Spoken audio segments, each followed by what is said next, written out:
नमस्कार दोस्तों, ocean network में आपका स्वागत है। मैं हूं ओमकार चौधरी। आप देख रहे हैं RSN सिंह साहब जुड़ गए हैं। सिंह साहब, बहुत स्वागत है आपका, बहुत अभिनंदन। नमस्कार।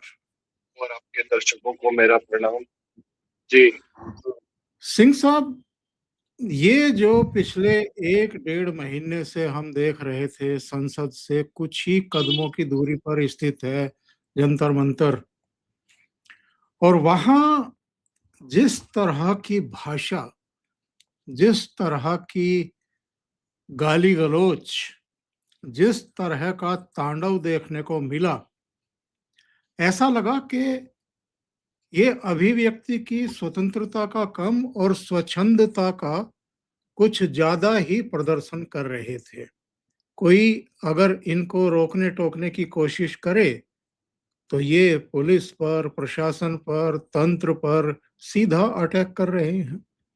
ये पहली बार हमने देखा है कि कोई प्रदर्शनकारी किसी ACP स्तर के अधिकारी को घेर करके लिंच करने की कोशिश करे, CRPF केंद्रीय बलों के जवानों की लिंचिंग करे, मीडिया से जुड़ी हुई महिला पत्रकारों की लिंचिंग करने की कोशिश करे। कई बार बड़ी हताशा और निराशा होती है कि ये अगर जैन जी के नाम पर जो यहाँ जमावड़ा हुआ है और हंगामा हुआ है, अगर यही जैन जी है तो बहुत खतरनाक है। आपने सही कहा। अभी सुबह मैंने पटना बात किया तो उसी उम्र के कुछ लड़कों से, 21 22 25 के नीचे सब, तो मैंने पूछा उनसे, कहते कि सर ये सब लिपस्टिक वाले लड़के, ये लिपस्टिक लगाते हैं, जो भी उसका मतलब रहा। और आपने तो देखा वहां पे, ये तो नीट का मुद्दा था, तो फिर ये एलजी एलजीटीबीटी कम्युनिटी कहाँ से आ गई उसमें? ठीक है। और इतनी अभद्र तस्वीरें सर्कुलेट कर रही है इनके बारे में, हर कार्यक्रम वहां पे चल रहा था। इसके पहले आपने वो वोकिज्म का वो सुना होगा, वोकिज्म का दौर आया। एक हमारे चीफ जस्टिस थे, वो भी बहुत वोकिज्म के बहुत समर्थक थे और उनका रवैया भी कुछ ये था। तो बात बात वो नहीं है, बात है कि ये नीट के बारे में तो था ही नहीं। अब आप बताइए, आर्टिकल 370 से इनका क्या लेना देना है? मोदी की माँ को गाली देके इनको क्या मिलेगा? और वो गाली देने वाली कौन? ये 18 20 साल की लड़कियां। ठीक है ना, इनको बच्ची मेरे मुंह से तो निकल ही नहीं सकता है। और लानत है इनके माँ बाप को कि तुम ऐसे औलादों को जन्म दे रहे हो और ऐसी तुमने परवरिश की। और याद रहे कि आज ये मोदी की माँ को गाली दे रहे हैं और क्या क्या बोल रहे हैं अभद्र भाषा। ये आप जिंदगी में रियलाइज करोगे बहुत जल्दी, यही आपको भारी पड़ेगा जिंदगी में। ये अगर देश के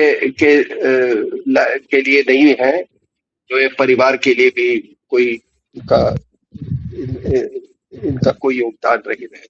इसको याद रखिएगा। सबसे बड़ी बात है कि ये प्रोटेस्ट है या पिकनिक है सर? या बहुत लंगर चल रहा है, गाना बजाना चल रहा है, ये सब कुछ चल रहा है, ठीक है ना? और बहुत से कार्यक्रम चल रहे हैं, एलजीटीबीटी का कार्यक्रम चल रहा है, सब कुछ चल रहा है। Is it a protest? और ये क्या पिकनिक है? गांधी जी क्या ऐसे ही करते थे क्या वो प्रोटेस्ट? और सबसे मुझे तो हंसी आती है कि जो इनका जो गांधी बना हुआ था, वो आके कहता है लिटरली, मतलब इसी टेनर में, कि सालों तुमने हमको भूखा रखा हुआ, खुद खुद खुद तुम चिकन पाड़ रहे हो। इस तरह के लोग वहां पर इकट्ठे किए हुए थे। तो ये प्रोटेस्ट था या पिकनिक था? और प्रोटेस्ट का जो ये प्रावधान हमारे डेमोक्रेसी में, एक अपने एंगर के वेंटिलेशन, अपने ग्रीवांसेस के वेंटिलेशन के लिए जो एक रास्ता बनाया हुआ है, वो रास्ता पत्थरबाजी और हिंसा से होके नहीं जाता है। वो रास्ता रोकने पर नहीं है, वो सिंगूर बॉर्डर पे किसी एक व्यक्ति को उसके कई टुकड़े, मतलब उसको कुट्टी कुट्टी काट देना, अगर ये प्रोटेस्ट है। और चौधरी साहब, मेरा अपना मानना है कि ये जो हमारे जो नेशनल डिस्कोर्स जो है ना, उसका असर, उसकी गिरावट के लिए हमारा जो जुडिशरी है वो भी बहुत बड़ा, वो भी जिम्मेदार है। आज इनके तरफ से वकील कौन है? ठीक है, कल भी वो टेलीविजन पे आया था, अभिषेक मनु सिंघवी। अभिषेक मनु सिंघवी, आपको मालूम है वो किस तरीके से क्या सर्कुलेट कर रहा था इनके बारे में। इन्होंने वो जज बनाने का ये रास्ता दिखाया था इन्होंने एक नया। और ये पूरी जुडिशरी, चलिए एक आदमी है, एक वकील है, वो पकड़ा गया, रंगों हाथे पकड़ा गया, ना इसको शर्म, ना जिसको जज बनाने जा रहे थे उसको शर्म, और ना ही ये जुडिशरी के लोगों को शर्म। तो आपने तो अस्तर वहीं पर गिरा दिया ना। ऐसी चीजें होती है, ऐसे लोग निकलते हैं। पता नहीं इन्होंने बिल क्लिंटन से क्यों लिया था, या किससे क्यों लिया था। लेकिन यह है कि इन सब की जो अरब स्प्रिंग का यही नतीजा है, ये कि बढ़ते बढ़ते बढ़ते अरब स्प्रिंग का यही एक फॉर्म है। उसको उस बीच में कई इसको नाम दिए गए, ऑरेंज रेवोल्यूशन, वो रेवोल्यूशन, उसको नाम दिए गए। वो हिलरी क्लिंटन का था। सो दे वर अ ग्रेट कपल, ठीक है ना। लेकिन हमारे, मतलब क्या आप जब आप रेप पे और इस पे जब आप फैसला करते हैं तो ये वकील को देख के आपको याद नहीं आता है? आप तो इसको रिस्पेक्टेबिलिटी दे रहे हैं। रिस्पेक्टेबिलिटी क्या है? तो आपने तो अस्तर वहीं से गिराना शुरू कर दिया। और जब जुडिशरी में, right at the apex of judiciary, अगर ये चीज होती है तो फिर आप समझिए कि उसका समाज में क्या ये होता है। मैं तो आपको उदाहरण दे रहा हूं। तो इनको जेन जी बोले, जो भी बोले, लेकिन मैं इतना, आप अच्छा ये बताइए कि नीट हुआ, एग्जाम में कुछ त्रुटियां पाई गई, कुछ लीकेज हुआ, और लीकेज आज से हो रहा है, 1947 के बाद से, इंडिपेंडेंस के बाद ही लीकेज हो रहा है। अभी जिस दौर से हम गुजर रहे हैं वो बहुत अच्छा दौर है। वरना याद करें, वो रंजीत डॉन आपको याद है, एक जो पूरी इंडस्ट्री चलाता था, वो किसकी पैदाइश थी? यहां पर तो एक ये हुआ, 20 लाख बच्चों ने फिर नीट का एग्जाम दिया। अब ये पता लगाना होगा कि इन बच्चों में से जो री एग्जाम कितनों ने दिया है और कितनों ने नहीं दिया। अब है क्या, मैं इसके, ये तो मैं आपके सामाजिक और वो पहलू पर मैं बात कर रहा हूं। लेकिन मैं आपको बता दूं जो मेरी सोच है, और ये सोच रखने वाले by the way majority of the youth है। आपने जो वहां देखा वो केवल सचमुच वो लिपस्टिक वालों को देखा। कारगिल के युद्ध में जो शहीद होने वाले लोग थे, जवान थे, अगर आज के डेफिनेशन तो बच्चे, 20-30 साल के बच्चे, ठीक है, वो शहीद होने वाले, वो सारे के सारे यूथ था, 20-30 साल उम्र थी।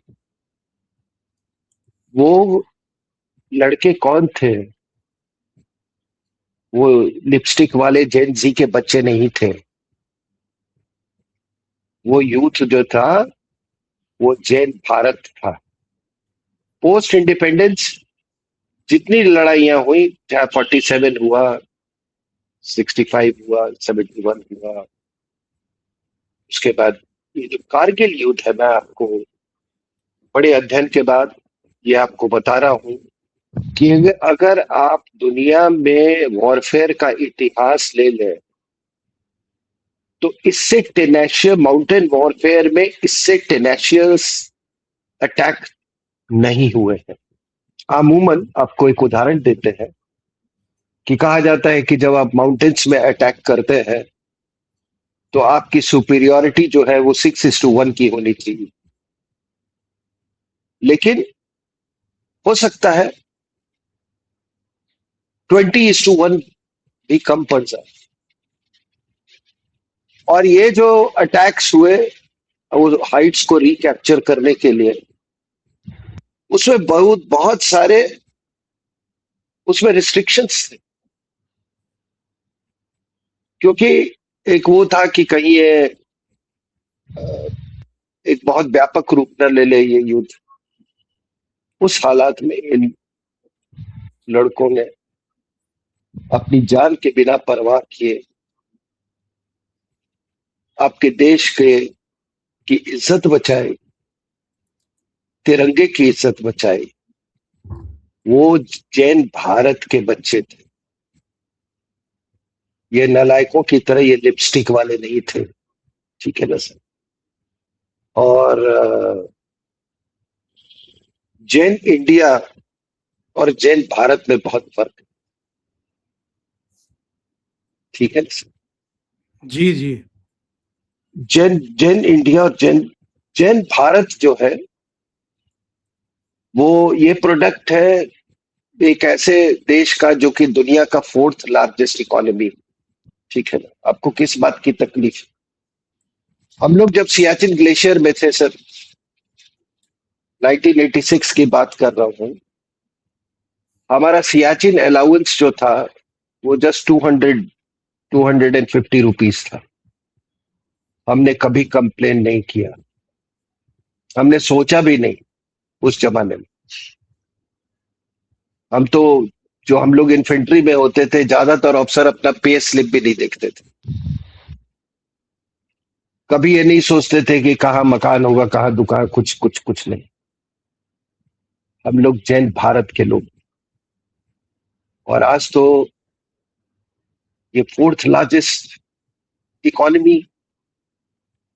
शायद आज से अगर वो दौर होता,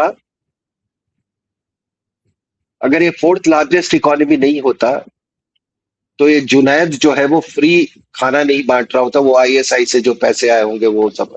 फिर भी ये तुम पिज्जा नहीं खा रहे होते वहां पे। एनीवे, अब ये आप देखिए कि जो हमारे अग्निवीर हैं वो क्या है सर। 16 साल के बच्चे भर्ती हो रहे हैं, फ्रंटियर्स पे डिप्लॉय होते हैं, वो जैन भारत के बच्चे हैं। ये आज जितने स्टार्टअप्स हैं इंडिया में, करीब 2.28 लाख स्टार्टअप्स हैं, और जो 23 लाख वो युवा को एम्प्लॉय किए हुए हैं, वो जैन भारत। वो माँ बाप के गलत पैसे पे ये दिपके की तरह, ये जो कि 70-75 लाख, इससे पूछना चाहिए कि तुमको किसने दिया बॉस्टन में जाके ये खुराफात वाला subject, master in science in public communication. Task कहाँ से मिला? बिल्कुल सही बात। टास्क कहाँ से मिला? ठीक है। तो ऐसे बात नहीं है। जैन भारत के उदाहरण जो है मैंने दिए वो मेजॉरिटी में है। तेजस्वी सूर्या, आप देखिए, मैं तो हमेशा मानता हूं कि वो प्राइम मिनिस्टर मटेरियल है। उसके संस्कार देखो, उसका ज्ञान देखो, उसको ज्ञान हासिल करने की उसकी जिज्ञासा को देखो, वो जैन भारत का है, ठीक है ना। अगर तुम्हारा वो जेलेंस्की तुम्हारा अगर आइडियल है, और देखोगे कि जेलेंस्की और इसमें राहुल गांधी में बॉडी लैंग्वेज, वही वो डोले शोले दिखाना, टी शर्ट पहनना एक जैसे। और ये रास्ता कैसे बना जेलेंस्की के लिए? इसी तरह का एक आंदोलन हुआ जिसको, जो कि क्लिंटन द्वारा स्क्रिप्टेड था। ऑरेंज रेवोल्यूशन बोलते थे उसको, अरब स्प्रिंग के बाद वो आया। और एक ड्यूली इलेक्टेड प्रेसिडेंट यूक्रेन का, योकोनोविच, उसके प्रेसिडेंशियल पैलेस में इन्होंने उसको इन्वेड किया, और उसके बाद ही was compelled to seek asylum in Russia. ठीक है, बड़ा खुशहाल देश था चौधरी साहब, बड़ा खुशहाल देश था। प्रोडक्टिविटी वाइज लोग बड़े खुश थे, हर क्षेत्र में अच्छा था। और इस जोकर ने, यही टी शर्ट वाला जोकर, ये लिटरली में he was a humour artist, actual में वो जोकर था टेलीविजन पे। बिल्कुल। तो ठीक है, वो आया और उसने आज क्या हालत हो गई। यूक्रेन की 50% महिलाएं देश के बाहर, they have been compelled to take refuge in various European countries, और उनमें से ज्यादातर they have taken to prostitution, अपना पेट पालने के लिए। ये है, ये जेंजी का योगदान है। ठीक है, और जैन भारत का आप देखिए, Ramesh Babu chess grand master, D Gukesh chess prodigy, Shubham Gill cricketer, मैंने कितनों का नाम दूं, रितेश अग्रवाल जिसने OIOU को का जो फाउंडर है, त्रिशांत अरोड़ा, ये सब जेन भारत के लोग। साइबर सिक्योरिटी एक्सपर्ट तिलक मेहता, 13 साल की उम्र में कुरियर सर्विस पेपर्स का उसने एक वो किया था। काम्या काम्या कार्तिकेयन, जिसने कई माउंटेन पीक्स क्लाइंब किए हैं। मैथिली ठाकुर जो भी MLA है, ये जैन भारत के लोग। ठीक है, तो मुझे तो आज तक ये समझ में नहीं आया, ये जो जेन जी जे बने, इसका एंट्री एज कब है और इसका एग्जिट एज कब? कोई होगा ना भाई, कोई एंट्री एज होगा, एग्जिट एज होगा। इसी जैन भारत में क्या केवल नीट का एग्जाम होता है? इस जैन भारत में IIT के एग्जाम्स होते हैं, UPSC का एग्जाम होता है, कई एग्जाम होते हैं। UPSC कंडक्ट करते रहती है एग्जाम। रेलवे के लिए है, रेलवे का एग्जाम होता है, और कई बार कैंसिल हुआ है रेलवे का एग्जाम, अलग अलग कई क्षेत्रों बार पे हुआ होते है। ही रहते हैं। तो ये अब आप एक इनमें से जैन भारत और जैन जी में क्या फर्क है कि ये सब असली माँ बाप जो भी होंगे मुझे नहीं मालूम, लेकिन इनका जो इनकी बनावट में एक जो फॉरेन फोर्सेस है उनका बहुत बड़ा हाथ। अरविंद केजरीवाल का ले लीजिए, वो भी अमेरिका में जाके ट्रेनिंग लिया था। ये जो कॉकरोच पार्टी का जो स्पोक्स पर्सन है सौरभ दास, इसने पहले डोमेस्टिक नैरेटिव बनाता था और फिर ये इंटरनेशनल जो वो है एंटी इंडिया एलिमेंट्स, उनको उनके साथ कोलैबोरेट करता था, उनको फीड करता था। जब ये अपने प्रधानमंत्री वहां पे गए हैं नॉर्वे में, तो ये एक जर्नलिस्ट जो कि एंटी इंडिया जर्नलिस्ट थी, हेली सेवेंसन, क्या नाम जो भी है इसका, और वो अपना एंटी भारत के तरफ जहर उगल रही थी, और ये स्टेज पे बैठा हुआ था। ठीक है, ये सौरभ दास। ये दीपके जो है, ये बॉस्टन यूनिवर्सिटी से, आपको बताया मैंने, 16 महीने का कोर्स, फीस कितना? 70 से 75 लाख रुपया, कोई स्कॉलरशिप नहीं। अब वो आके इसका नेतृत्व कर रहा है। इसको नीट से क्या लेना देना? ठीक है सर। अब क्या ये जो अभी जो यहां से वापस गए सब, तो have they gone back to, मतलब क्या ये यहां से जाने के बाद वो एग्जाम की तैयारी करना शुरू कर दिया इन्होंने? वो ये मटेरियल ही नहीं है ये तो डांस कर रहे हैं, भोंडे हाँ, नृत्य कर रहे हाँ, हैं, हाँ, इनके वीडियो हाँ। सबके वायरल हो गए। ठीक है सर। दूसरा मेरा अपना ये मैं एक बात आपको आपसे ये सुझाव देना चाहता हूं कि ये जो जंतर मंतर है, इसकी पवित्रता को बार बार क्यों सरकार इसको भंग करने पर तुली हुई है? क्यों इसको प्रोटेस्ट साइट बना रखा है? आपको मालूम है कि ये 1720 1730 में इसका निर्माण हुआ, और एक इसमें तमाम तरह के, जो लोग नहीं जानते हैं, जंतर मंतर के तमाम तरह के ये सवाई जय सिंह के द्वारा बनाया गया था। ठीक है। और इसमें कई तरह के स्टोन इंस्ट्रूमेंट्स हैं, जिसमें कि एक 27 मीटर लंबा सन डायल है, जिसकी एक्यूरेसी 2 सेकंड की है। ये टाइम को ट्रैक करता है, स्टार्स को ट्रैक करता है, अपने के डाई से आप उसको मतलब ट्रैक कर सकते हैं, प्लैनेट्स को ट्रैक कर सकता है। ये हमारे सनातन की विज्ञान की धरोहर है। उस वहां पर आप, और ये एक एक यही नहीं, दिल्ली में ही नहीं बनवाया था उन्होंने 5 जगह बनवाया था। दिल्ली के अलावा जयपुर, वाराणसी, उज्जैन, मथुरा, इन सब जगह पे बनाया था इसको।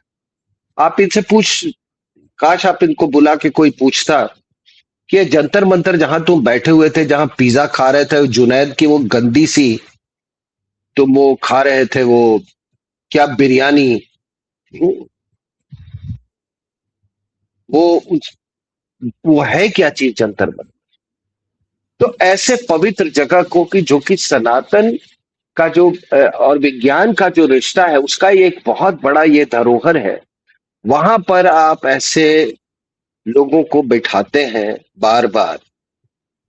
तो ये, और वहां पर जो पूरे भारत का जो गंदा गंदा गंदी नाली है, उसको वहीं पर अ, उसको यहाँ ले आते हैं इस पवित्र जगह पर। ये कब तक चलता रहेगा सर? इसको एड्रेस करना ही होगा। सिंह साहब, बहुत बहुत धन्यवाद जुड़ने के लिए और इतना समय देने के लिए, इतने विस्तार से गहन अध्ययन करने के बाद इन चीजों को हमारे दर्शकों और देश के सामने रखने के लिए। Thank you so much. नमस्कार।